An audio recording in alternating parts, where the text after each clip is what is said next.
princípios de eletricidade bem básicos para entendermos como funciona o eletroencefalógrafo. Esses conceitos são básicos, para a gente poder, quando estudar a parte elétrica do nosso equipamento, entender o que está sendo dito. A unidade básica de eletricidade é o Coulomb, que nós representamos por quê? O Coulomb corresponde a 6,10 a 18 elétrons. Esses elétrons, eles se movem no espaço. Este movimento de elétrons cria o que nós chamamos de corrente. Essa corrente nós quantificamos simbolicamente como I e dizemos que sua unidade é o ampere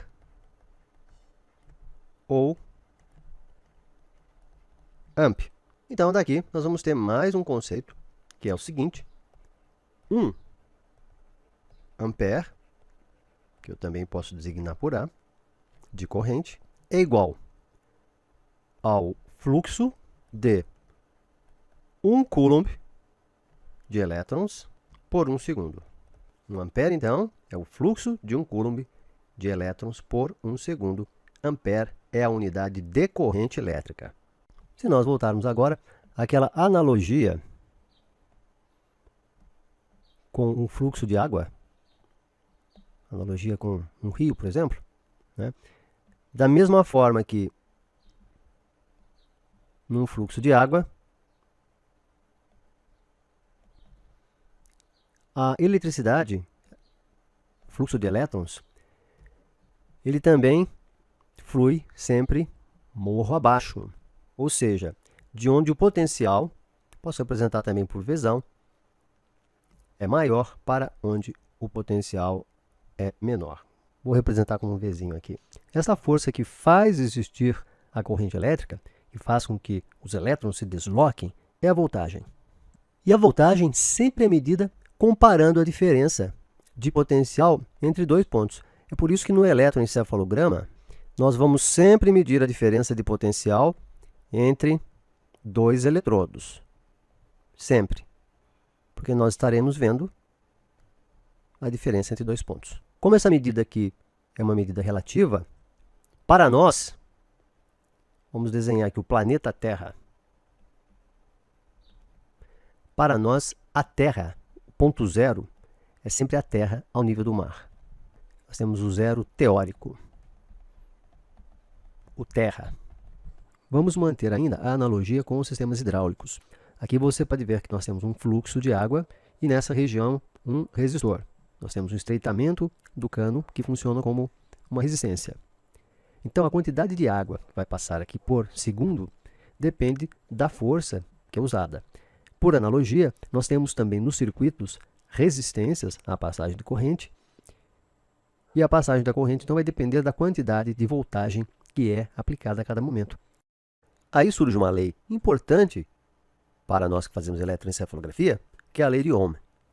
Ela recebe esse nome em homenagem ao seu formulador, que foi o físico alemão Georg Simon Ohm, que viveu de 1787 a 1854.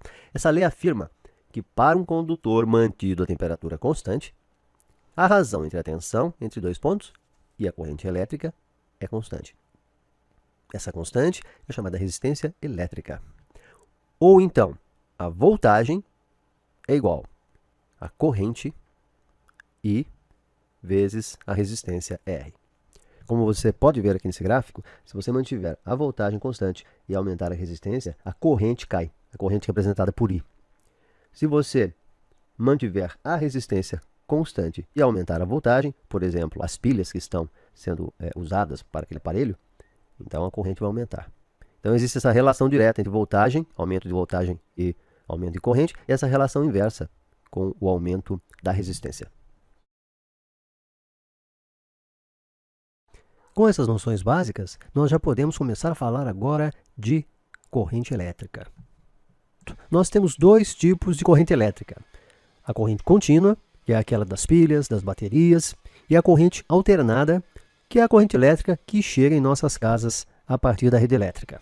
Vamos lembrar também que o fluxo de elétrons corre numa direção contrária ao fluxo de corrente. Isso ocorre porque foi convencionado, nos primórdios da eletricidade, que o fluxo ocorria na direção das cargas positivas. A corrente elétrica corria em direção às cargas positivas. Hoje sabemos que o fluxo é inverso, constituído por elétrons. Aqui você vê o exemplo de um circuito de corrente contínua, onde uma pilha elétrica, por exemplo, gera a energia para acender uma lâmpada. À direita nós temos um sistema hidráulico, ou seja, um fluxo contínuo de água a partir de um motor gera uma piscina com altos potenciais acima e uma piscina na base com baixo potencial. Esquematicamente, a gente pode fazer uma representação assim. Aqui nós temos a bateria, negativo, positivo. Aqui nós temos uma resistência e aqui nós teríamos o terra. O sentido da corrente é este aqui, nesta direção. E aqui a resistência. O que nós acabamos de ver é um circuito onde temos uma corrente contínua. Mas como funciona a corrente alternada, corrente alterna? É como nesse modelo hidráulico que nós vemos. Durante o funcionamento desta bomba, nós vemos que o fluxo de água inverte de direção, várias vezes por segundo. É o que acontece na corrente alterna, na corrente alternada, que é esta corrente que chega até os nossos lares, até os nossos equipamentos de EG.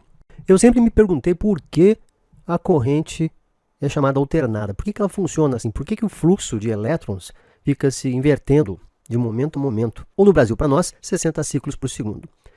É porque lá na usina hidrelétrica, onde é gerada a energia, nós temos essa bobina que gira dentro de um campo magnético e cada meia volta ela faz com que haja essa inversão no fluxo de elétrons. E é assim que a energia é produzida. Eu me perguntava também por que se usa esse tipo de corrente elétrica alterna, não a direta. A resposta é bem técnica, mas na verdade o que acontece é que é uma corrente mais barata. Tecnicamente, para você transmitir a longas distâncias esse tipo de corrente, fica mais barato, o cabeamento é mais barato e a tecnologia é mais barata. Se nós pudéssemos ver essa corrente alterna fluindo dentro dos fios da nossa casa, entrando nos equipamentos, nós veríamos esse tipo de disposição gráfica representada por um eixo em que nós temos a corrente nas ordenadas e nas abscissas nós temos o tempo. No gráfico de baixo, nós vemos a relação entre voltagem e o tempo. Só que nós temos um outro detalhe aqui, que é o seguinte. No circuito AC, a gente vai ter mais dois componentes aqui, que são o capacitor, representado desse jeito, e o indutor, que é representado assim.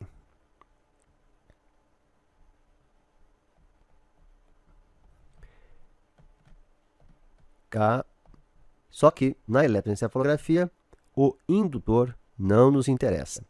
O que é importante no eletroencefalograma é o capacitor, porque ele tem relação com os filtros. O capacitor é importante quando nós estudamos filtros no eletroencefalograma. Antes de eu continuar aqui, lembrei de uma coisa, que é o seguinte.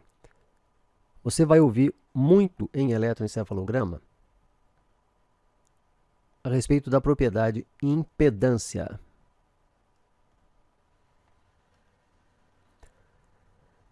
Você vai ouvir dizer que a impedância do sistema não está boa, que a impedância desse eletrodo está maior ou menor que a impedância dos demais, por isso ele tem que ser substituído. Você vai ler sobre impedância nos livros textos e, para quem não é iniciado, parece que é uma coisa muito difícil, mas o conceito em si, para nós que não somos eletricistas, que não somos engenheiros elétricos, é muito simples.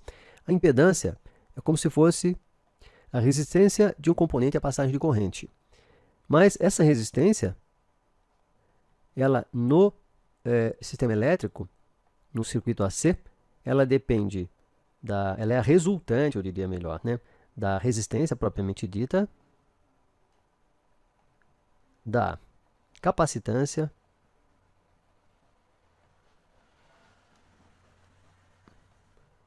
e da indutância. Lembrando sempre, como eu falei para você agora há pouco, que a indutância ela não é uma propriedade considerável, de importância considerável no eletroencefalograma. Já o capacitor ele é muito importante, sim, quando nós estudamos filtros. Ele é usado tanto nos filtros de alta quanto de baixa frequência, e é por isso que nós vamos voltar a essa analogia com os sistemas hidráulicos. Imagine a seguinte situação: você tem um cano, no meio desse cano você tem uma membrana elástica não permeável e nós temos um fluxo líquido e ora é direcionado para um lado, ora para o outro. Quando esse diafragma, essa membrana é pressionada, ela vai até o seu limite de capacidade e depois ela volta à posição original. E é mais ou menos assim que funciona um capacitor num circuito elétrico. Ele é impermeável à troca de cargas entre um lado e o outro. Vamos passar essa analogia para o circuito elétrico? Vamos lá então. Vamos desenhar um capacitor aqui. O capacitor ele é constituído de duas placas condutoras, esse material aqui é condutor. E elas são separadas por um material isolante. Vou representar aqui dessa maneira. Por exemplo, nós podemos ter aqui duas placas de metal separadas por um pedaço grosso aqui de borracha. Ou então, nós podemos ter um eletrodo aqui, a interface entre o eletrodo e o couro cabeludo, e aqui o escalpo. Ambos são condutores separados pela interface, que é a pasta eletrolítica. O capacitor ele tem a seguinte propriedade. A corrente elétrica, como nós já vimos, corrente alterna, no circuito de corrente alterna, ela ora vem nessa direção e ora vem nessa. Ora vem nessa direção e ora vem nessa. A corrente se alterna. Num determinado momento, quando a corrente está indo nesse sentido, os elétrons estão chegando aqui. Então o capacitor ele vai se carregando de cargas negativas. À medida que ele se carrega de elétrons aqui, os elétrons que estão nessa placa vão fugindo. E a placa vai se tornando mais positiva. Até um limite em que ele não pode mais se carregar. A capacidade do capacitor se carregar chama-se capacitância. Ou seja, quanto mais cargas, quanto mais elétrons este capacitor consegue acumular, maior é a sua capacitância. Capacitância, seu símbolo é C, e ela é medida em farads. Deste modo, podemos dizer que a capacitância é uma relação entre a quantidade de cargas que o capacitor consegue acumular em relação à voltagem. Então, ocorre esse acúmulo de cargas negativas, só que num determinado momento, a corrente ela muda de direção. Quando isso acontece, os elétrons que ficaram acumulados aqui dentro, eles ficam livres. E esses elétrons voltam pelo mesmo lugar por onde eles entraram. A contribuição da capacitância para a impedância no circuito AC depende desta frequência, da velocidade dessa mudança de frequência, dessa alternância. Isso aqui vai ser muito importante nas próximas discussões sobre filtros, como já comentei, porque tanto nos filtros de alta frequência quanto nos filtros de baixa frequência, a participação do capacitor é muito grande. Complementando o que a gente estava dizendo, à medida que o número de cargas aqui vai aumentando, a possibilidade de novas cargas chegarem aqui vai diminuindo, porque as cargas negativas, os elétrons que estão aqui, acabam repelindo os elétrons que tentam chegar. Essa resistência, por exemplo, eu tenho muitos elétrons aqui. Um novo elétron que tentar chegar aqui, ele vai ser repelido. Essa resistência do capacitor, ela tem um nome também. É chamada de reactância capacitiva. Nós podemos representar dessa forma. Esta reactância capacitiva, ela é inversamente proporcional à frequência da corrente e à capacitância. Isso aqui é um ponto crucial nos filtros de eletroencefalograma. Aqui você pode ver graficamente duas representações. Em cima, uma relação entre a corrente e o tempo, mostrando que realmente a corrente ela se alterna, se tornando em alguns momentos positiva e em alguns momentos negativa. Embaixo nós temos uma relação voltagem-tempo, mostrando os instantes em que o capacitor está se carregando de elétrons e o instante onde ele se descarrega de elétrons. Essa noção que nós vimos hoje sobre circuitos elétricos e principalmente capacitores é bem básica, mas é muito necessária para a nossa discussão sobre filtros no eletroencefalograma. Meu nome é Paulo Canda, eu sou neurofisiologista, agradeço que você tenha acompanhado essa discussão até agora. Continue acompanhando a gente no sinapse.com.br. Até o nosso próximo encontro.